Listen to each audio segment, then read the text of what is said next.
Om Swastiastu. Perkenalkan, nama saya Putu Diksa Pratama Wibawa dengan NIM 221534018, nomor absen 12, prodi D4 Teknik Otomasi, jurusan Teknik Elektro.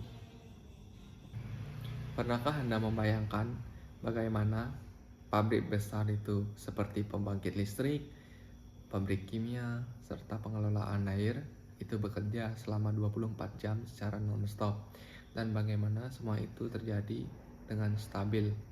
Jawabannya ada pada DCS atau kepanjangannya Distribusi Control System.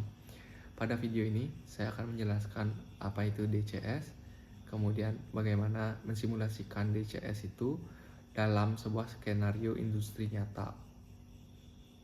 Distribusi Control System atau sistem kontrol terdistribusi adalah sistem kendali industri yang mengatur proses-proses besar dengan membagi kontrol ke dalam beberapa bagian yang disebut controller lokal. Berbeda dengan sistem kontrol terpusat, DCS memungkinkan setiap bagian proses dikendalikan secara mandiri tetapi tetap berjalan dalam jaringan yang saling terhubung. Bayangkan Anda memiliki pabrik dengan beberapa unit. Ada pemanas, pencampuran, pendinginan, dan pengemasan.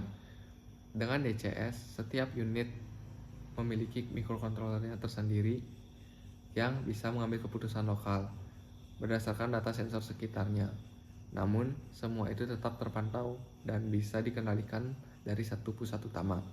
Inilah yang membuat DCS sangat fleksibel, efisien, dan cocok untuk sistem berskala besar.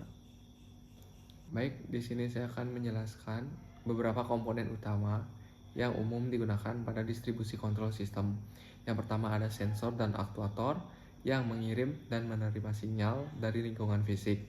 Kemudian yang kedua ada kontrol lokal, yaitu komputer industri yang memproses data dan menjalankan logika kontrol.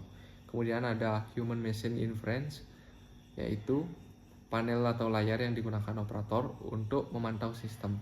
Kemudian server pusat yang menyimpan data dan memungkinkan integrasi sistem secara keseluruhan. Semua komponen ini terhubung melalui jaringan komunikasi industri, dan inilah yang memungkinkan kontrol secara terdistribusi. Dengan arsitektur seperti ini, DCS memberikan stabilitas tetapi memungkinkan skalabilitas dan pemeliharaan yang lebih mudah. Nah, sekarang kita masuk ke bagian simulasi. Bayangkan kita mengelola sebuah pabrik yang dimana pabrik itu adalah pengelolaan air. Prosesnya dibagi menjadi beberapa tahap. Yang pertama ada penyaringan air mentah, kemudian ada penyeimbangan pH, penyimpanan air bersih, serta distribusi ke pelanggan, di mana setiap tahapan memiliki sensor dan aktuatornya masing-masing. Misalnya, di setiap penyaringan, sensor keruhan akan menentukan kapan filter perlu dibersihkan, dan di tahap penyeimbangan pH, sensor akan mendeteksi nilai pH, kemudian sistem mengaktifkan pompa bahan kimia untuk menyesuaikannya dengan kondisi air. Kemudian, jika ada lonjakan permintaan air dari pelanggan, sistem distribusi akan otomatis membuka katup dan meningkatkan tekanan pompa tanpa harus menunggu perintah dari pusat.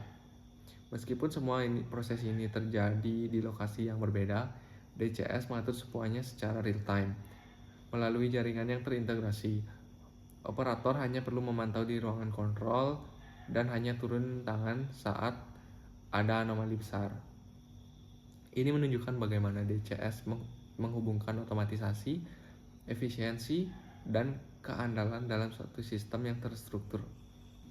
Adapun keunggulan utama dari DCS, yang pertama ada meningkatkan keandalan sistem, mengurangi beban kerja operator, memungkinkan kontrol dan pusat secara bersamaan, memudahkan diintegrasi dengan sistem monitoring dan manajemen data. Kemudian, DCS juga memiliki tantangan seperti biaya implementasi yang tinggi, kompleksitas desain dan pemeliharaan, ketergantungan pada jaringan komunikasi yang stabil. Oleh karena itu, implementasi DCS harus dilakukan secara matang dengan mempertimbangkan kebutuhan proses, keamanan sistem, dan kesiapan operator.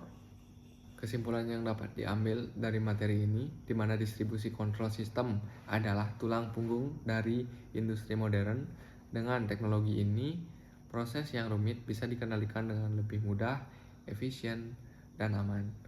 Semoga video ini dapat memberikan gambaran jelas mengenai konsep dan penerapan GCS di dunia nyata. Terima kasih telah menonton. Jika Anda tertarik dengan otomasi industri dan teknologi kontrol, silahkan tinggalkan kolom komentar.